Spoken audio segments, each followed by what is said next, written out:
આપણે રોજબરોજની વાતચીતમાં બજાર શબ્દ કેટલી વાર વાપરીએ છીએ નહીં, પણ એનો ખરો અર્થ શું થાય? જુઓ, બજાર એટલે ફક્ત દુકાનોની હારમાળા નહીં, એ તો એક આખું અદૃશ્ય નેટવર્ક છે. એક એવી સિસ્ટમ જે આપણી સવારની ચાથી લઈને આપણા હાથમાં રહેલા સ્માર્ટફોન સુધી બધું જ આપણા સુધી પહોંચાડે છે. આ સવાલ દેખાવમાં ભલે એકદમ સાદો લાગે, પણ એનો જવાબ બહુ જ રસપ્રદ છે. એની સફર કોઈ એક ફેક્ટરીથી શરૂ થઈને સીધી દુકાન પર પૂરી નથી થતી. ના, એની પાછળ બજારના કેટલાય સ્તર, કેટલાય લેવલ્સ કામ કરે છે. અને આજે આપણે એ જ આખી સફરને ઉકેલવાના છીએ. આખી વાત સમજવા માટે આપણી પાસે એક નકશા જેવું જ છે, આ સ્ત્રોત. આના આધારે જ આપણે બજારના અલગ અલગ પ્રકારો અને એના સ્તરોને એક પછી એક સ્ટેપ બાય સ્ટેપ સમજીશું. તો ચાલો શરૂ કરીએ.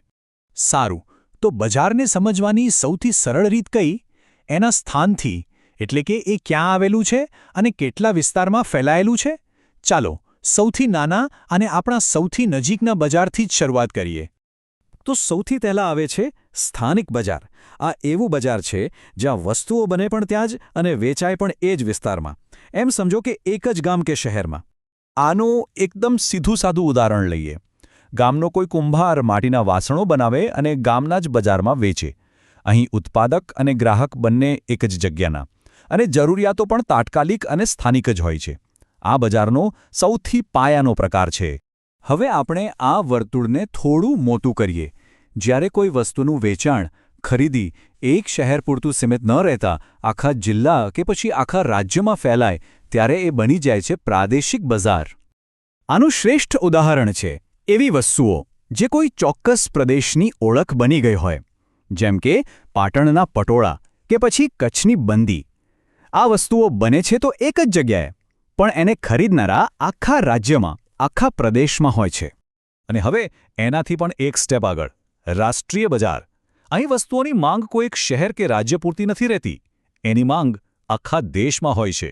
દાખલા તરીકે કોઈ જાણીતા લેખકની નવલકથા, એ છપાય ભલે અમદાવાદમાં, પણ દિલ્હીથી લઈને કેરળ સુધી દેશના ખૂણે ખૂણે વંચાય છે. આ પ્રકારનું બજાર આખા દેશને આર્થિક રીતે જોડી રાખે છે.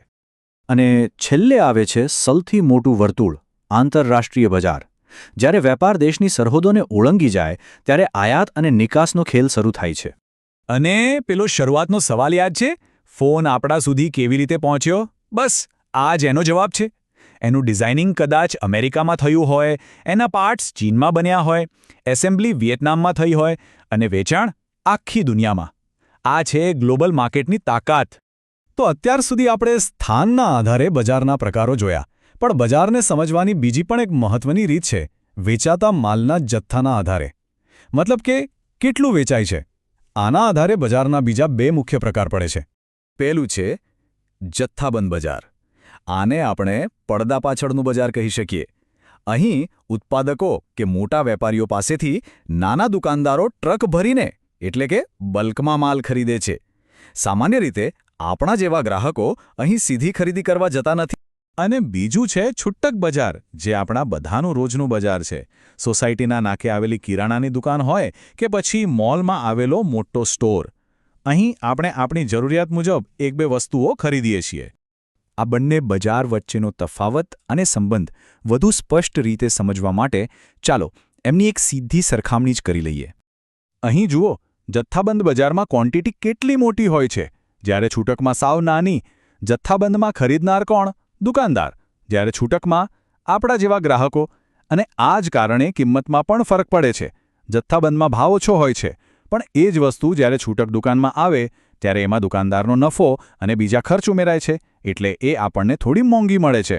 આખી સપ્લાય ચેન આ રીતે જ કામ કરે છે.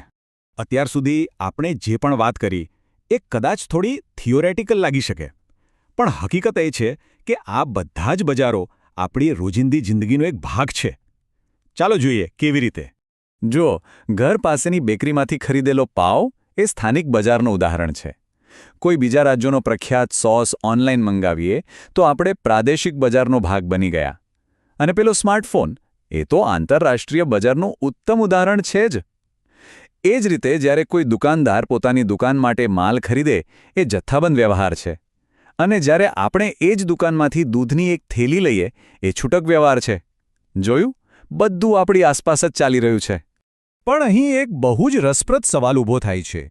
આજે ઓનલાઈન પ્લેટફોર્મ્સ દુનિયાના કોઈ પણ ખૂણેથી સામાન સીધો આપણા ઘર સુધી પહોંચાડી રહ્યા છે. તો શું આનો અર્થ એ છે કે સ્થાનિક, પ્રાદેશિક અને વૈશ્વિક બજાર વચ્ચેની જે રેખાઓ છે એ ધીમે ધીમે ભૂંસાઈ રહી છે? શું ભવિષ્યમાં બજારનું ફક્ત એક જ સ્વરૂપ હશે, ગ્લોબલ?